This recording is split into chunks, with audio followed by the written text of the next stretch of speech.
Welcome to Sai ஜீவஸ்டி channel. இன்றைக்கி நம்ம பார்க்க போகிறது சுவையான மட்டன் குழம்பு எப்படி செய்யலான்னு பார்க்கலாம் வாங்க. அதுக்கு முன்னாடி சாய் ஜீவஸ்டி சேனலை சப்ஸ்கிரைப் பண்ணுங்கள். மறக்காமல் பெல் ஐக்கானை கிளிக் பண்ணிவிடுங்க, லைக் பண்ணுங்கள். 1/2 கிலோ மட்டன் வாங்கி நல்லா சுத்தம் பண்ணி வச்சுருக்கேன்.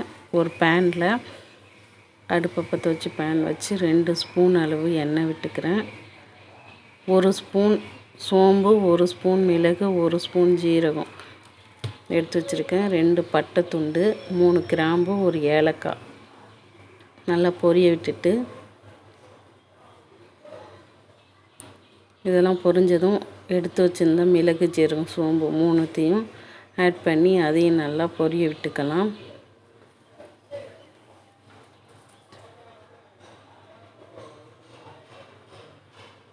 அது நல்லா பொரிஞ்சதும் 100 கிராம் சின்ன வெங்காயம் அரிஞ்சு வச்சுருக்கேன். 3 தக்காளி, 2 பச்சை மிளகாய். இப்போ சின்ன வெங்காயத்தையும் பச்சை மிளகாயும் ஆட் பண்ணி நல்லா வதக்கிக்கலாம்.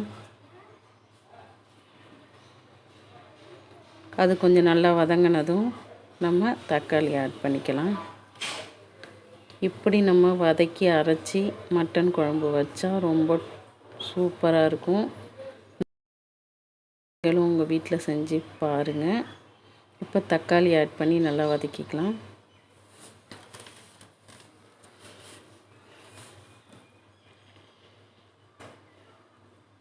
தக்காளி வதங்கினதும் ஒரு 8 பல் பூண்டு ஆட் பண்ணிக்கலாம். ஒரு சின்ன துண்டு இஞ்சி துண்டு ஆட் பண்ணிக்கலாம். அதையும் சேர்த்து நல்லா வதக்கிக்கலாம்.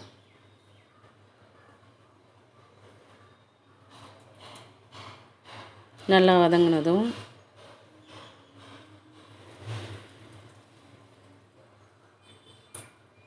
ஒரு 5 முந்திரியை நான் ஆட் பண்ணிக்கிறேன். முந்திரி சேர்த்தா குழம்பு இன்னும் டேஸ்ட்டாக இருக்கும். நீங்கள் இந்த மாதிரி முந்திரி சேர்த்து சமைச்சு பாருங்கள், குழம்பு ரொம்ப சுவையாக இருக்கும். இப்போ அதை நல்லா வதக்கிட்டு அடுப்பை ஆஃப் பண்ணிக்கலாம். அரை மூடி அளவு நான் தேங்காய் திருவி வச்சுருக்கேன். அடுப்பை ஆஃப் பண்ணிவிட்டு அதில் கலந்து விட்டுட்டு ஆறின உடனே நம்ம ஜாரில் போட்டு அரைச்சி எடுத்து வந்துக்கலாம். இப்போது அடுப்பில் குக்கர் வச்சு குக்கர் ஹீட் ஆனதும் குழம்புக்கு தேவையான அளவு எண்ணெய் விட்டுக்கலாம்.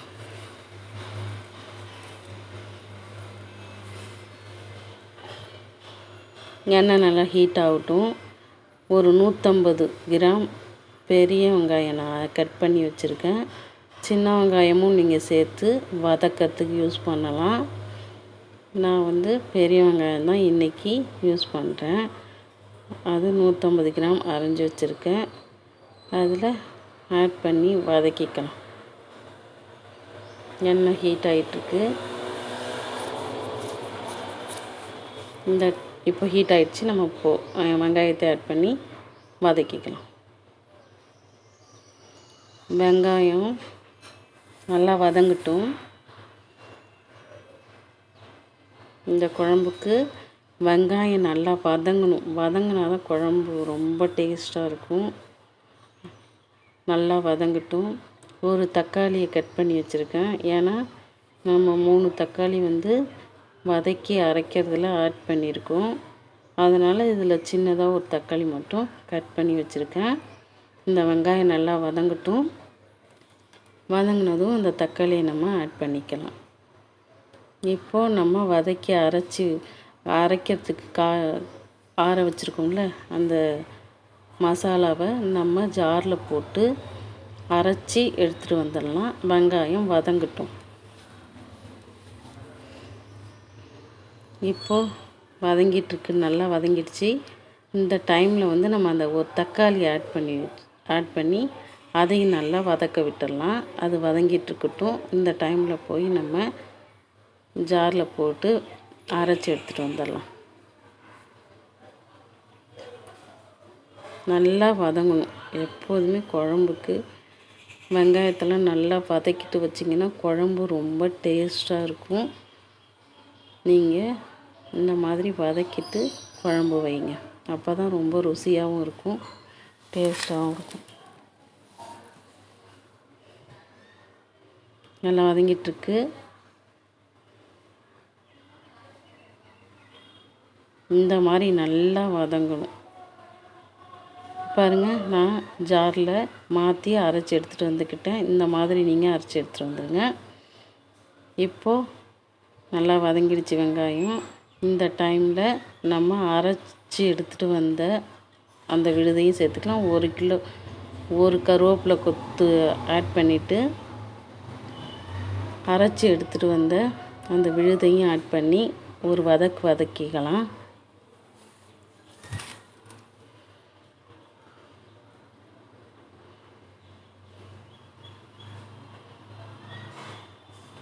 பாருங்கள், நல்லா எண்ணெய் பிரிஞ்சு வருது.